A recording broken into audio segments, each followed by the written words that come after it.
¿es verdad? Estamos acá, sí señor. Con Beatriz Arlo, muchas gracias por estar acá. ¿Qué tal? Que dice que se queda hasta las 3 de la mañana para ver el programa. Para ver la repetición. Sufre insomnio.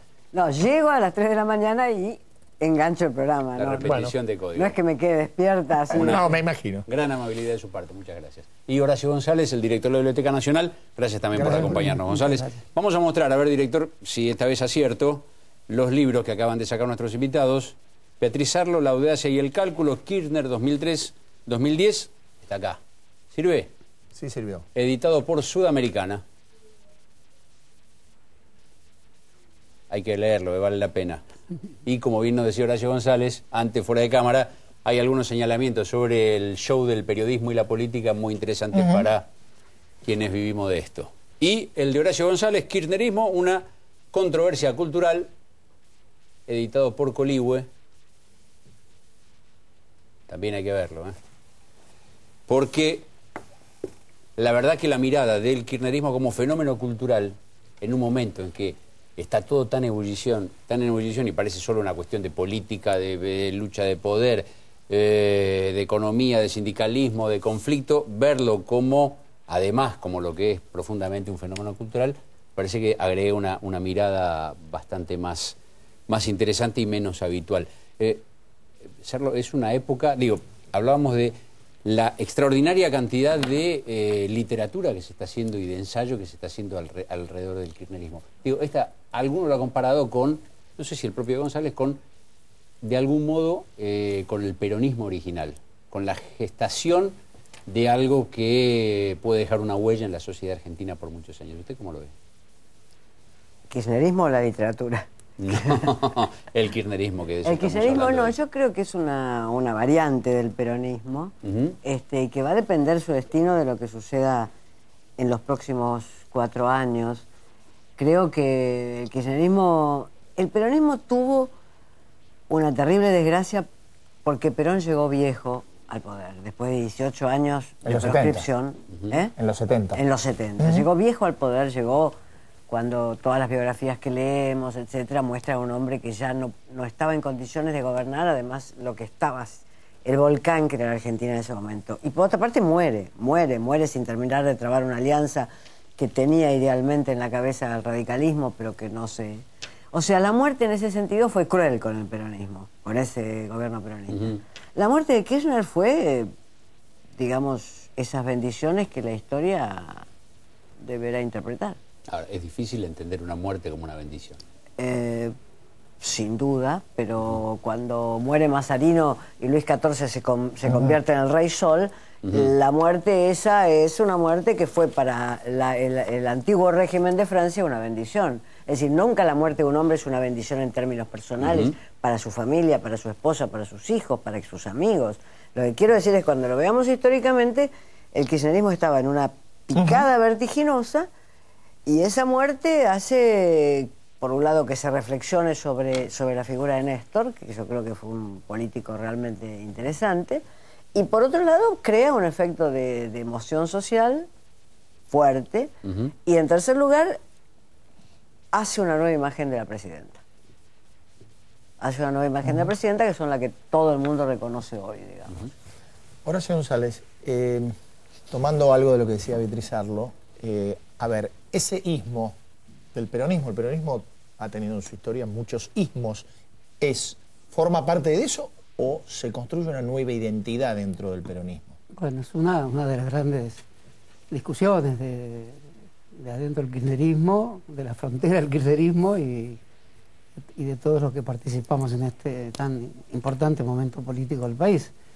Hay muchos aspectos de continuidad y otros que no lo son. Yo creo que estos últimos son muy necesarios también, porque evidentemente una mera continuidad de la historia política tal como la vivimos en los 70 o en los 80 no sería adecuada. Por lo tanto, la plasticidad de este momento político se refiere precisamente a que el kirchnerismo es el nombre que le damos provisoriamente, como en todos los nombres, a un conjunto de transformaciones de la sociedad argentina que van a tender a convertirla en una sociedad mucho más democrática en todos los aspectos sociales, económicos, culturales, y eso tiene varias fuentes. La principal de ellas, inequívocamente, es la del peronismo, pero como el peronismo son también muchas otras fuentes, evidentemente es un momento de múltiple interrogación sobre todas las fuentes del peronismo, y yo creo que de una izquierda democrática que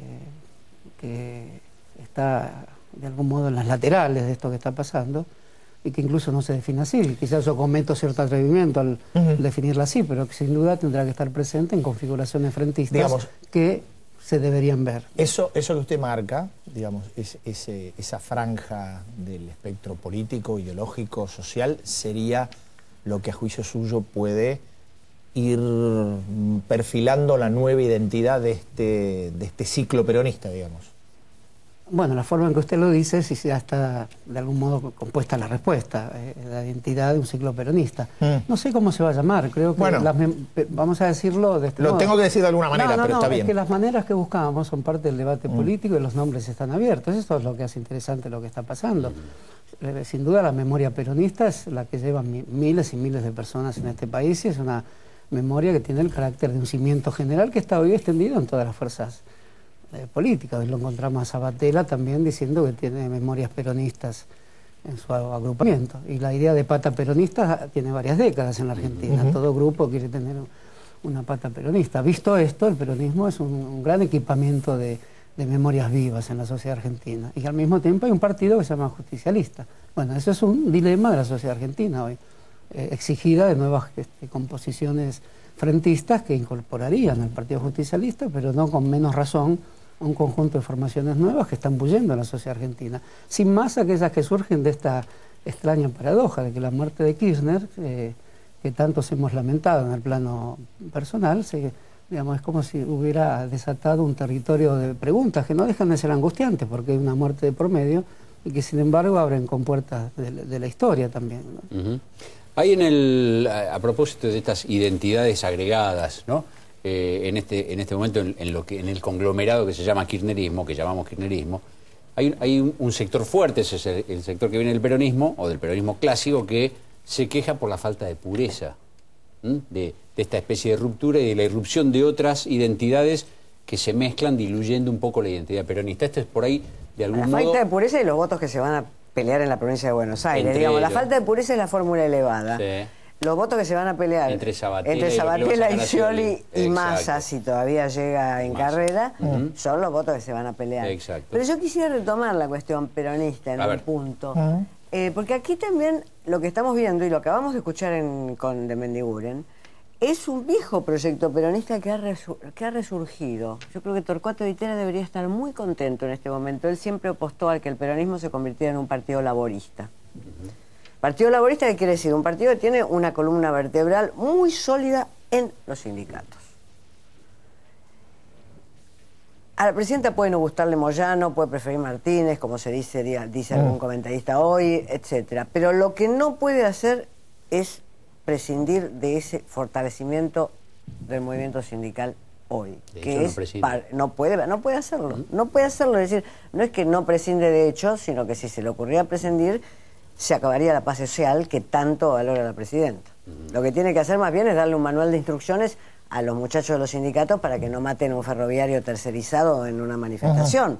Es decir, y hacer cumplir a fondo ese manual de instrucciones. Pero esa alianza con el sindicalismo está para quedarse. Y era muy notable la presencia en el acto de Moyano de Larroque, el de la Cámpora. Es decir, que se están hubo también presencia kirchnerista en el acto del domingo de Yasky en la CTA. Incluso una nota de adhesión de la propia presidenta, como tratando de poner un poquito de... Entonces ahí hay una alternativa que es muy interesante, porque Moyano la formuló de la manera brutal que suele formularla, pero no poco inteligente, que es: nos ponemos de acuerdo sindicalistas y empresarios y después todo sale rápido y con fritas por el Parlamento. Que es un ideal que estaba presente en el primer peronismo.